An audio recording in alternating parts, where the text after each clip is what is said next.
Hi everyone, welcome back to this channel, and today I will be teaching you how to fix cellular data on iPhone. So let's begin right away. The very first step is to open your settings and then look for General, and under General make sure to go to the bottom of the page and look for Transfer or Reset.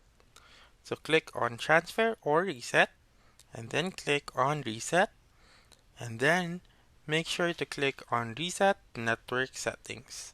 So click on Reset and Network Settings and simply follow the steps needed. And then you may also fix your cellular data by clicking on Cellular Data under Settings, and then make sure to turn on and then turn off your cellular data so that it will be refreshed. You may also change the network selection by automatic. So make sure to turn on automatic, and then that's it. That's how you can fix cellular data on iPhone. So that's all for this video. Let me know in the comments section if this works out for you.